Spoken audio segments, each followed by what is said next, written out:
राम राम सभी को। संपूर्ण विश्व इस समय सनातन आस्था के महाकुंभ में डुबकी लगा रहा है। इस महाकुंभ में जहां आपको एक तरफ अपने तप अपनी साधना से धर्म को शक्ति देने वाले अनेक साधु मिल जाएंगे, वहीं दूसरी तरफ इस महाकुंभ में बरसाती साधुओं का भी जमावड़ा लगा हुआ है। ऐसे साधुओं का जो कि इंस्टा एफबी पर रील्स के माध्यम से अनेक स्टंट दिखाकर लगातार वायरल होते जा रहे हैं। इस महाकुंभ में आपने एक वायरल साध्वी हर्षा के बारे में भी सुना होगा, आपने उसकी रील देखी होंगी। वो सबको महामंडलेश्वर की शिष्या बताती है, जो कि पहले कभी होस्ट रही थी और वर्तमान में वो महामंडलेश्वर की शिष्या होने के कारण महाकुंभ में आई हैं। और जब से वो महाकुंभ में आई हैं, वो अपनी खूबसूरती की वजह से लगातार वायरल होती जा रही है। और वायरल होने का आलम यह है कि महाकुंभ शुरू होने और आज की तारीख तक इन 2-4-5 दिनों के बीच में ही उनके मिलियंस फॉलोवर इंस्टा पर हो गए। और जब किसी व्यक्ति के इतनी तेज़ी से फॉलोवर बढ़ते हैं तो एक डिबेट वहाँ पर छिड़ती है कि क्या हर्षा वास्तव में एक साध्वी हैं? क्या हर्षा वास्तव में सनातन और धर्म के प्रति पूर्ण समर्पण का भाव रखती हैं? आज की इस वीडियो में हम हर्षा की जन्म कुंडली का विश्लेषण करेंगे और वहां से जानने समझने की कोशिश करेंगे कि अब वास्तव में वो एक साध्वी हैं या फिर केवल वायरल होने के लिए उन्होंने ऐसा चोला पहना है। तो हर्षा के इंस्टा प्रोफाइल के अनुसार उनका जन्म 26 मार्च 1994 को हुआ है। 26 मार्च 1994 की ग्रह स्थिति जीव लगन के आधार पर जब हम बनाते हैं तो यहाँ पर मीन लगन उदय होता है, क्योंकि शुक्र जीव कारक ग्रह मीन राशि में बैठे हैं। साधक होने के लिए, साधु होने के लिए, सन्यासी होने के लिए हमारा कर्म मोक्ष मार्ग की ओर अग्रसर होना चाहिए। ज्योतिष शास्त्र कहता है कि मोक्ष का कारक ग्रह, वैराग्य का कारक ग्रह केतु है। जब तक जन्म कुंडली में यह बली नहीं होगा तब तक व्यक्ति आध्यात्म मार्ग पर जाएगा ही नहीं। हमारे सामने उस दिन की ग्रह स्थिति तो है, किंतु इस ग्रह स्थिति के विश्लेषण के साथ साथ मैं उनकी जन्म तिथि का विश्लेषण भी करूंगा, ताकि हमें यह क्लियर हो सके कि ये वास्तव में साध्वी है, साधना मार्ग पर हैं या केवल वायरल होने के लिए महाकुंभ में आई हैं। क्योंकि अभी तो क्या है ना, हर व्यक्ति ने धर्म को वायरल होने का एक तरीका बना लिया है।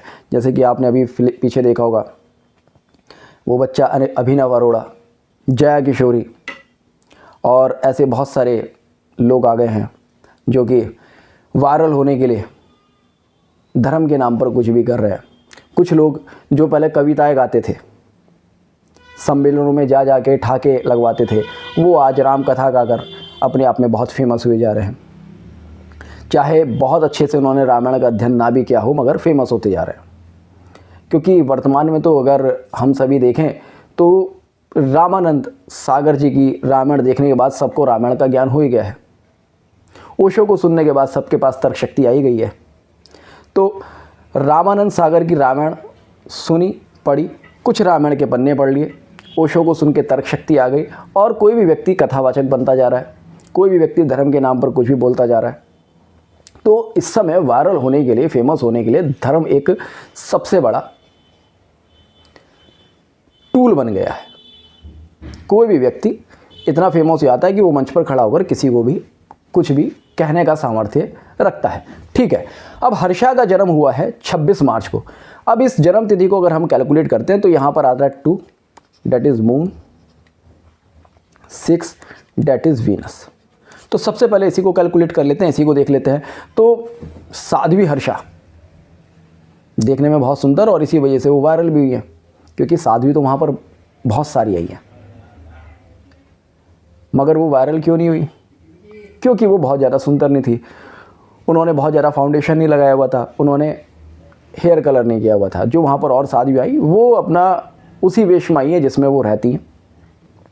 क्योंकि अभी हो सकता है कि मेरी जानकारी गलत हो, भाई मैंने अभी तक जो भी साधु लोग देखे हैं वो इस तरह के देखे हैं कि उनको अपने पहनने ओढ़ने का कुछ वो नहीं, भाई ठीक है, खाने को रोटी मिल जाए, शरीर ढकने के लिए वस्त्र मिल जाए, ना तो मुझे किसी फाउंडेशन की ज़रूरत है, ना बालों में कंघा करने की ज़रूरत है, ना किसी रंग की ज़रूरत है। मेरे बाल काले हैं तो ठीक है, मेरे बाल सफ़ेद हो गए तो ठीक है, मुझे ऊपर से कुछ रंग रोगन करने की ज़रूरत नहीं है, मुझे कोई चमक धमक वाले ब्रांडेड कपड़े पहनने की ज़रूरत नहीं है, कोई भी मुझे भगवे रंग का चोला ला दो वो मैं पहन लूँगा, और साथ में रुद्राक्षी माला वगैरह पहनती है। और खैर आजकल तो रुद्राक्षी माला पहनना एक फ़ैशन बन चुका है, बहुत सारी रुद्राक्षी माला लोग पहन के और अपने आप को बहुत फैशनेबल डिवोटी बताने की कोशिश करते हैं। ठीक है, तो हर्षा की कुंडली डेट ऑफ बर्थ में 2 आना अर्थात moon, that shows she is an artist. और 6 number Venus, that shows she is beautiful, क्योंकि चंद्र क्या है, चंद्र कला है, और शुक्र क्या है, शुक्र सुंदरता है। तो 26 तारीख का जन्म हुआ है, शुक्र और चंद्र यहाँ पर एक्टिव है, तो वो अपने आप में दिखाते हैं कि ये लड़की अपने आप में सुंदर है। ठीक है, और जब इसका टोटल करते हैं 2 और 6 का, 2 + 6 = 8, तो no doubt she is a hard worker. अब हार्ड वर्क किसके द्वारा करती है, अपनी सुंदरता के द्वारा, अपनी कला के द्वारा, जो कि उनका नॉर्मली काम है, होस्ट है। और शनि का नंबर है, तो प्रोफेशन में वो सारी चीज़ें यूज़ करते हैं। आप देखेंगे जिनका जन्म 26 तारीख को हुआ होगा उनके अंदर शुक्र और चंद्र के गुण होंगे ही होंगे, और साथ ही साथ शनि के प्रभाव के कारण ऐसे लोग वर्क करना जानेंगे, करियर ओरिएंटेड होंगे। ठीक है, वो चीज़ें यहाँ पर दिखती हैं। अब इसके बाद हम देखते हैं इनका जन्म हुआ है मार्च में, तो एक और नंबर यहाँ पर ऐड हो जाता है 3, जो कि नंबर है गुरु का। गुरु का प्रभाव व्यक्ति को एक कंसल्टेंट बनाता है, गुरु का प्रभाव व्यक्ति को बोलने की क्षमता देता है, ज्ञान की क्षमता देता है। तो ठीक है, शुक्र और चंद्र के प्रभाव से सुंदरता आई, शनि के प्रभाव से कर्म करने की इच्छा आई, और गुरु के प्रभाव से अब वो होस्ट हैं, तो होस्ट बनकर भाई बढ़िया करके लोगों को एंटरटेन करना है, लोगों को गाइड करना है, कंसल्टेंट करना है, तो वो सारे काम ये कर पा रही है। ठीक है, तो यहाँ पर जो हम मेनली देखते हैं शुक्र चंद्र शनि और गुरु का प्रभाव आ गया। अब आगे का अगर हम इनका बर्थ ईयर देखें तो 1994 इनका बर्थ ईयर है। 1994 को अगर हम कैलकुलेट करते हैं तो किस तरह की स्थिति आती है वो देखिएगा। तो 1994 यानी मार्स 1 आ गया, सूर्य 9 मंगल मार्स, और 4 यानी कि राहु। तो सूर्य मंगल राहु का यहाँ पर एक योग बना। सूर्य क्या है, आत्मा, मंगल क्या है, एग्रेशन, और राहु क्या है, पाप प्रभाव, यानी आत्मा पर एग्रेशन है, पाप प्रभाव है। तो ये इसका एक टोटलिटी 1994 की आई। ठीक है, अब इसके साथ साथ आप देखेंगे सूर्य का प्रभाव व्यक्ति को तेज भी देता है, और मंगल का प्रभाव व्यक्ति को फिटनेस भी देता है, स्पोर्ट्स में क्वालिटी देता है। स्पोर्ट्स में आप देखेंगे 9 नंबर, जिनको स्पोर्ट्स में जाना है, जिनको फिजिकली वर्क करना है, जिसको मॉडलिंग का वर्क करना है, उसके लिए 9 नंबर बहुत ज़्यादा इंपॉर्टेंट है। मंगल की एनर्जी होना बहुत ज़्यादा ज़रूरी है। तो शी इज़ अ मॉडल की तरह दिखती है। मुझे पता नहीं, मुझे एक्चुअली कि बहुत ज़्यादा उसका प्रोफाइल पता नहीं है। मैंने जो देखा उस हिसाब से मैंने इनकी डेट ऑफ बर्थ वगैरह देखी। मेरे मन में भी आपकी तरह एक प्रश्न था, भाई क्या बात है, एक फाउंडेशन लगाकर, कलर लगाकर एक लड़की महाकुंभ आई है, तो ये वास्तव में साध्वी है भी या नहीं है। तो मैंने इसलिए उनका इंस्टा प्रोफाइल देखा, और तो मैंने इनका इंस्टा प्रोफाइल देखा था जिस दिन पहली बार इनकी वीडियो महाकुंभ में जिस दिन ये गई थी उस दिन मुझे दिखी रील इनकी। और ठीक है, उसके बाद मैंने जब 2 से 3 दिन बाद देखा तो वहाँ पर 1 मिलियन से ऊपर फॉलोवर्स हो चुके थे, यानी कि 2 से 3 दिन में लगभग 6 से 7 लाख फॉलोवर्स इनके आए थे। ठीक है, तो यहाँ पर मंगल का प्रभाव है और राहु का प्रभाव व्यक्ति को चालाकी देता है। और जब हम इसकी टोटल डेट ऑफ बर्थ का टोटल करते हैं तब आता है 7। तो 7 नंबर है केतु का। तो जैसे कि मैंने कहा था कि व्यक्ति को अध्यात्म मार्ग की ओर अग्रसर करता है, तो केतु का प्रभाव क्या करता है, व्यक्ति को एस्ट्रोलॉजर बनाता है, रिसर्चर बनाता है, डिवोटी बनाता है।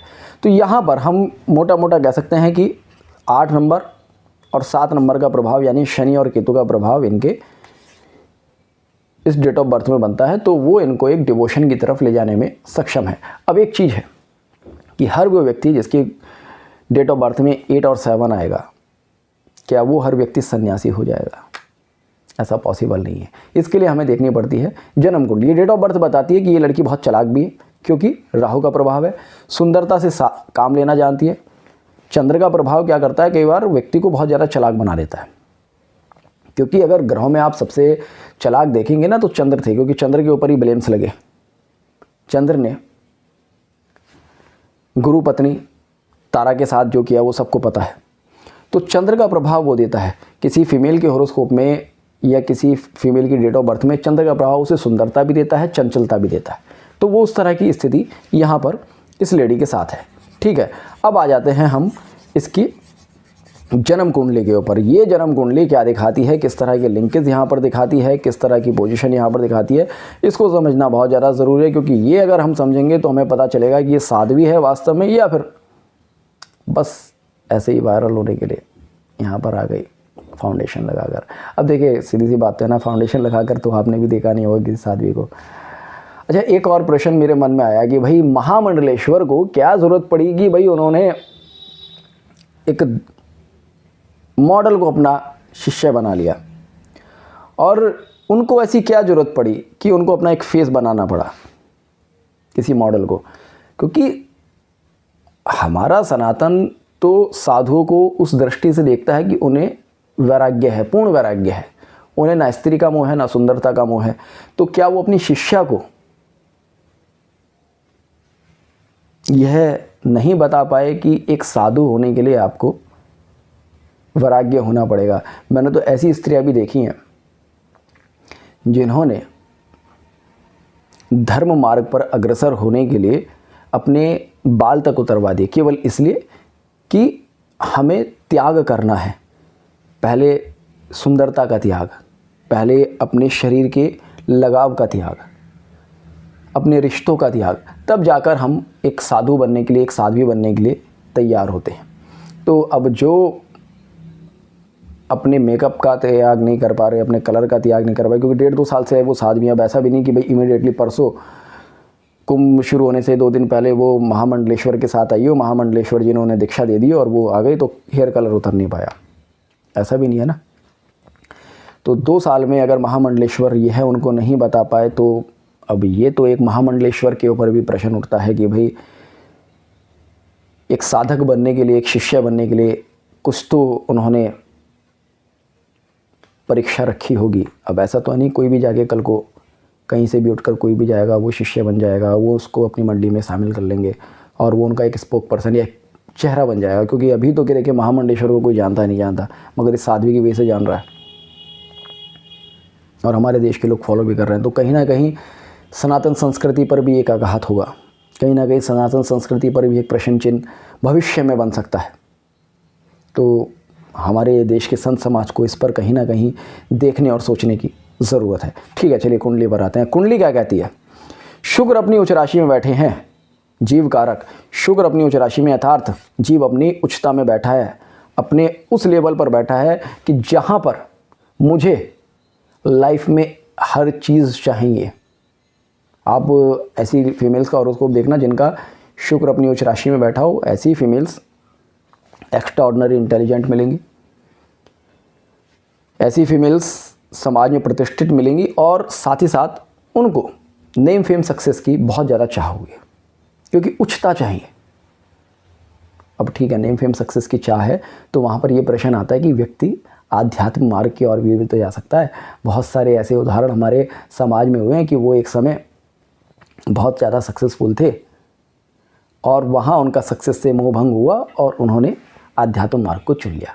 ठीक है, उसके लिए मैंने आपसे क्या कहा कि वैराग्य का कारक ग्रह कौन है? केतु है। जब तक किसी जन्म कुंडली में शुक्र के ऊपर केतु प्रभाव नहीं देगा फीमेल हॉरोस्कोप में, और शनि के ऊपर, कर्म के ऊपर केतु प्रभाव नहीं देगा, तब तक व्यक्ति आध्यात्मिक मार्ग, संन्यास मार्ग की ओर अग्रसर नहीं होगा। इस जन्म कुंडली में देखेंगे शुक्र क्या है, मीन राशि में बैठे हैं और शुक्र के त्रिकोण में बैठे हैं राहु। शुक्र के त्रिकोण में राहु के बैठने से शुक्र और राहु का योग बना, जो कि योग है माया का। यह योग व्यक्ति को आजीवन माया से बाहर नहीं आने देता। साथ में सूर्य भी यहाँ पर लिंकेज बना रहे हैं, सूर्य और राहु का योग बन गया। त्रिकोणीय संबंध, नाड़ी वाला संबंध, भृगुनंदी नाड़ी के हिसाब से जो त्रिकोण में एक दूसरे के त्रिकोण में जो ग्रह बैठते हैं युति की तरह माने जाते हैं। अब हमने इनकी डेट ऑफ बर्थ में भी देखा था, यहाँ पर क्या था, 1 नंबर सूर्य और 4 नंबर राहु, तो यहाँ पर भी सूर्य राहु का योग बन रहा था और यहाँ भी सूर्य राहु का योग बन रहा है। तो ये योग दिखा रहा है सूर्य आत्मा और आत्मा के ऊपर पाप प्रभाव, दैत्य प्रभाव, दैत्य आत्मा योग इसको कहते हैं, सूर्य राहु के योग को। तो ये तो निश्चित है कि इस योग की वजह से, अगर ये डेट ऑफ बर्थ सही है जो उन्होंने अपने इंस्टा प्रोफाइल पर डाली, अगर ये डेट ऑफ बर्थ सही है, मैं क्लेम नहीं कर रहा कि भाई ये डेट ऑफ बर्थ सही है, वो वहाँ पर मेंटेन है 26 मार्च और बहुत सारे सोशल मीडिया प्लेटफॉर्म पर 1994 है, ठीक है। तो अगर यह डेट ऑफ बर्थ सही है तो शुक्र के ऊपर राहु का प्रभाव, ये माया का योग है। ऐसा व्यक्ति आजीवन पैसे से, लोभ से दूर नहीं जा सकता। तो शुक्र राहु का योग है। और शनि की बात कर लेते हैं। शनि बैठे हैं यहाँ पर कुंभ राशि में, कुंभ राशि में शनि बैठे हैं। शनि पर किसी भी प्रकार से केतु का प्रभाव नहीं है। तो दूसरा एक ही हो गया, शनि के ऊपर कोई प्रभाव केतु का है नहीं। तो कर्म भी किसी तरह से वैराग्य की तरफ नहीं है, कर्म मुक्ति का कोई यहाँ पर योग नहीं है कि भाई मुझे संसारिक कर्म से विमुक्त होकर धर्म मार्ग पर या साधना मार्ग की ओर अग्रसर होना है। तो ये कुंडली तो ये बताती है कि ठीक है, वायरल होने के लिए संभव है, उन्होंने ये सब किया और ठीक है, उनकी गलती नहीं है। मैं तो ये समझता हूँ कि महामंडलेश्वर को इस बारे में सोचना चाहिए था कि मैं किस व्यक्ति को अपने साथ अपने अखाड़े में लेकर जा रहा हूँ, क्योंकि अगर ये सिस्टम चला तो एक समय क्या होता है ना, जब हम बहुत ज़्यादा लाइमलाइट में होते हैं, कोई भी व्यक्ति हो बहुत ज़्यादा लाइमलाइट में होता है ना, बहुत ज़्यादा नेम फेम सक्सेस पाता है और उसके जीवन में कहीं किसी तरह का डिप्रेशन आ जाए तो उसे ना ये सब माया लगने लगता है। वो इससे छुटकारा पाने के लिए कई बार ऐसे स्थान पर जाने की सोचता है जहाँ पर उसको शांति मिल सके, सुकून मिल सके, सत्संग मिल सके। बहुत सारे लोग हैं, सबके मन में कई बार ये विचार आता है जब वो बहुत ज़्यादा थक जाता है, बहुत ज़्यादा डिप्रेस्ड होता है कि कहीं चले जाए। तो उसका मतलब ये नहीं होता कि वो सन्यासी हो गया, साधु हो गया। और जिन साधुओं के पास जाता है वो उनको शिष्य स्वीकार नहीं करते। ठीक है, आप आए हैं, आप कुछ समय यहाँ पर रहिएगा, आप सत्संग का लाभ लीजिएगा, आप अपने आप को हील कीजिएगा, उसके बाद अपने गृहस्थ में लौटकर आप अपने गृहस्थ का पालन कीजिएगा। क्योंकि साधना मार्ग पर जाने के लिए प्रॉपर संन्यास लेना होगा। संन्यास की पहले परीक्षा देनी होगी, प्रॉपर दीक्षा लेनी होगी। और अगर आपने संन्यास मार्ग की दीक्षा ले ली है तो फिर आप प्रॉपर सन्यासी की तरह रहिएगा। आप अपने इष्ट में ध्यान लगाइएगा, ना कि स्टंट दिखाइएगा जैसे कि आजकल हो रहा है। तो बाकी इनकी कुंडली जो बताती थी, ये जो डेट ऑफ बर्थ है वो मैंने आपके सामने एनालिसिस किया। आपको क्या लगता है आप मुझे कमेंट बॉक्स में बताइएगा। मैं अपनी तरफ से कुछ नहीं बोलना चाहूँगा कि ये साध्वी है या नहीं है। मैं तो जो प्लैनेट्स बोल रहे हैं वो बता रहा हूँ, जो डेट ऑफ बर्थ अवेलेबल हो पाई उसके हिसाब से बोल रहा हूँ। आपको क्या लगता है, आपके हिसाब से एक साधु का, एक साध्वी का क्या स्वरूप होना चाहिए, वो आप कमेंट में ज़रूर बताइएगा। होपफुली आपको आज की वीडियो पसंद आई होगी। तो जुड़ रहेगा अष्टसूत्र के साथ। मिलते हैं नेक्स्ट वीडियो में, तब तक के लिए जय हिंद, जय भारत।